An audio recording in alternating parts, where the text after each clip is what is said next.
All right, so today we're going to take a deep dive into Richard Wright's Black Boy. Yeah, Black Boy. And this book, it's not an easy read, No, it's not a lighthearted beach read for sure. but it is a powerful and really unsettling look at what it was like to grow up black in the Jim Crow South. And I think what's so striking is how Wright breaks from the traditional autobiography, you know? Right. Instead of giving us a straight timeline of his life, he gives us these really vivid, almost cinematic snapshots. Yeah, like these little vignettes. Yeah, and each one is just packed with so much emotion. Yeah, and they're so insightful. Like every single one feels like a world of its own, and you just dropped right into the middle of it. Exactly. You don't get any time to catch your breath. And those early experiences in the book, man, they really hit hard. Like setting his family's house on fire, the incident with the kitten. Oh, man. I mean, these aren't just typical childhood mishaps, right? This is like shaping his entire worldview.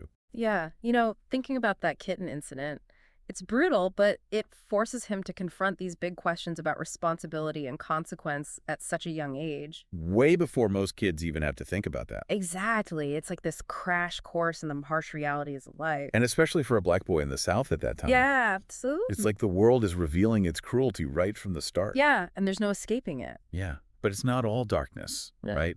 Like the way Wright describes nature, the sights and sounds, it's almost poetic. Yeah, you really get a sense of how much he observes and appreciates the world around him. You feel this constant pull between the beauty he finds and the harshness of his surroundings. Yeah, and I think that's what makes Black Boy so powerful.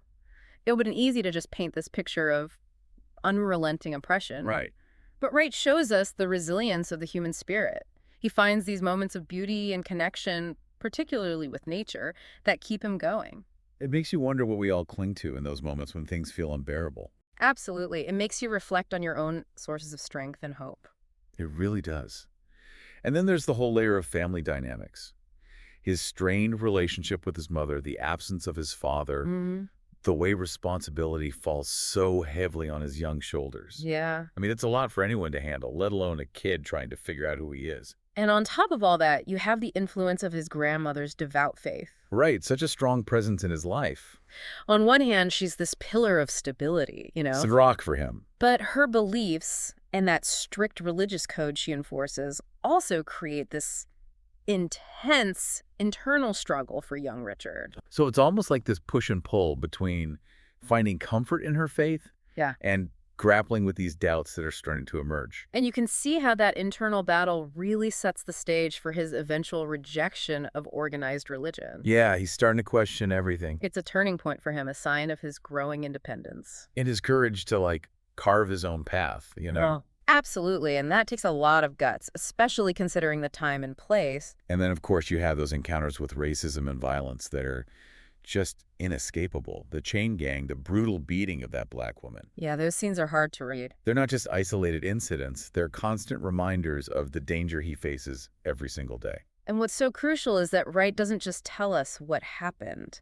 He makes us feel the emotional weight of these experiences. Yeah, the anger, the fear. That constant feeling of alienation. You realize that trauma isn't just a one-time event. It stays with you. It becomes something he carries with him every day. Exactly. And that's what leads to this sense of double consciousness, right? Like living in two worlds, never fully belonging to either. Yeah, always having to navigate the world with a mask on just to survive. You can see how exhausting and dehumanizing that must be. It takes a toll. And yet, amidst all this darkness, you see this incredible desire for knowledge in Wright, this relentless pursuit of education. Right, this thirst for knowledge. The obstacles he faces are just insane, but he finds ways to make it happen. It's like he's using knowledge as a weapon against the forces that are trying to hold him down.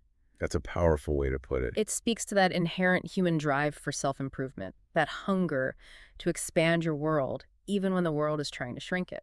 And for Wright, the library becomes this sanctuary. Yeah, a safe haven. A place where he can temporarily escape the confines of his reality and just get lost in a world of ideas. Yeah, it's like this portal to another world, to boundless possibilities. It's like knowledge becomes this lifeline for him. A way to reclaim some agency in a world where he's constantly being denied it. And it's not just about escaping reality, right? It's about arming himself with knowledge. Yeah, like he's saying knowledge is power. Exactly, and that power really comes through in his early attempts at writing. Oh yeah, when he starts to find his own voice. But remember all the rejection he faces. Oh, even from his own family. It would have been so easy to just give up, but it's like it just fuels his fire. Makes him even more determined.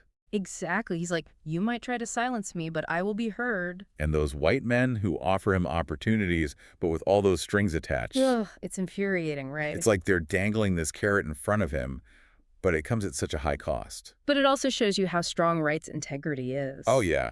He's not willing to compromise who he is, even for a chance at what seems like a better life. He recognizes that true freedom is about defining your own path, even if it's the harder one. And then that decision to leave the South. To head north to Chicago. Such a huge turning point. Full of uncertainty, but also hope. Yeah, like he's stepping into the unknown, but he's doing it with his eyes wide open.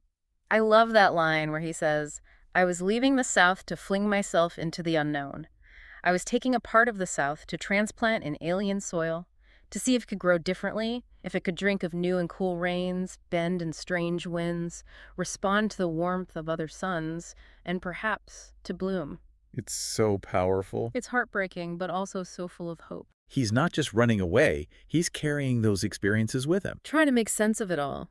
And it makes me think about Ralph Ellison's Invisible Man. Oh, yeah, absolutely. Both Wright and Ellison capture this feeling of being unseen, unheard. By the dominant white society. You know, if you haven't already, I highly recommend checking out our deep dive on Invisible Man. Yeah, it adds a whole other dimension to this conversation. It really does. But going back to Black Boy, that description of the chain gang, it's just seared into my memory. It's chilling. You could practically hear those chains clinking, you know. It foreshadows the kind of oppression that will define his life. That constant threat of violence, that shadow hanging over him. And then that scene where he witnesses the beating of that black woman in the store where he works. Oh, it's horrifying. The casual cruelty of it all. You realize how normalized that violence was back then. How easily it was accepted, even condoned. It makes you feel this surge of anger and injustice. It's supposed to. Wright wants us to feel that. He's not sugarcoating anything. Yeah. He's forcing us to confront the ugliness of racism head on. And it's not just about physical violence, right? No, it's about the way racism seeps into every aspect of life. Those everyday microaggressions. The constant reminders that you're not fully equal. Like when he gets bitten by that dog. Yeah. And the white policeman just laughs it off. Saying a dog bite can't hurt a black person? It's such a small moment, but it speaks volumes. About the dehumanization that was so pervasive? Like they're not even seen as human. Their pain doesn't matter. And that makes it easier to justify the more extreme forms of racism. The lynchings, the mob violence. It creates this distance, this otherness. That allows people to turn a blind eye to the suffering. And Wright's relationship with his grandmother, it's such a complex example of that. Oh, absolutely. It's full of contradictions. Love and oppression, support and restriction. Granny represents both comfort and control for him. It's like she's both a lifeline and an anchor, you know? Holding him back from truly exploring who he could be. And that tension between her faith and his evolving worldview. Oh, it's so fascinating. It's like when he tells her he'll believe in God if he sees an angel.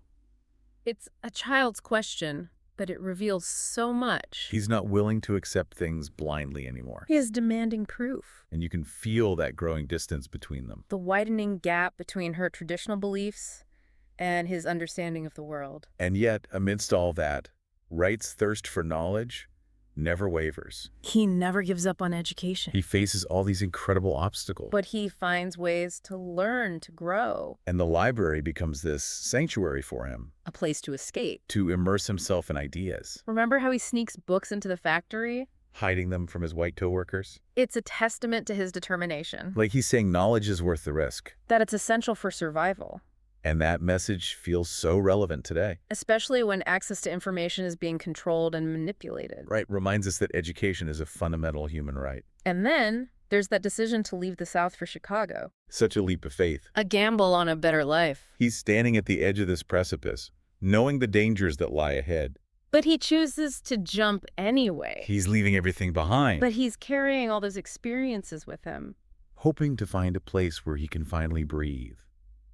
And it's like, even in the North, he doesn't find that utopia he was hoping for. Right. He might have escaped the overt racism of the South. But he trades it for something almost more insidious. Yeah, like this subtle prejudice that's baked into the system. Like it's in the very air he You breathes. see it in the job discrimination, the housing segregation. That constant feeling of being watched and judged. Like you said, he trades one set of chains for another. It really shatters that illusion of the North as this racial paradise, you know? It's a harsh reality check. Racism isn't confined to geography. It's everywhere. And Wright shows us how it adapts, how it takes on new forms. Like at that optical company when he's trying to learn a trade. And he's met with hostility from his white coworkers. It's like he keeps hitting this invisible wall. And then that scene with the night watchman and the maid, Ugh, it makes my blood boil just thinking about it. assaulting her, Mm. and then threatening Wright for seemingly speaking up. It's a reminder that violence against black people wasn't just a Southern thing, It was everywhere. rooted in that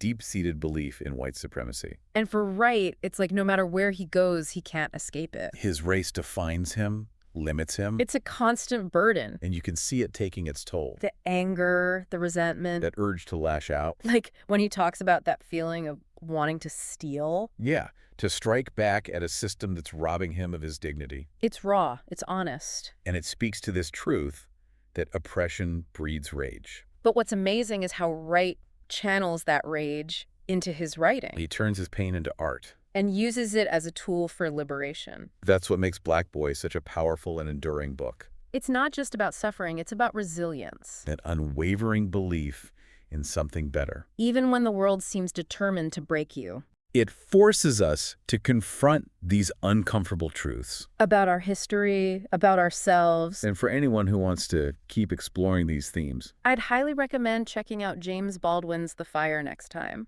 or Toni Morrison's Beloved. such powerful voices. Stories that stay with you. And as you continue to think about Black Boy and the fight for racial justice, Yeah. I want to leave you with this question. What can you do in your own life to challenge injustice? And make a difference. Because this isn't just history, it's a call to action. To create a world where everyone has the opportunity to thrive. Regardless of the color of their skin. Thanks for joining us on this deep dive into Richard Wright's Black Boy. Yeah, thanks for listening.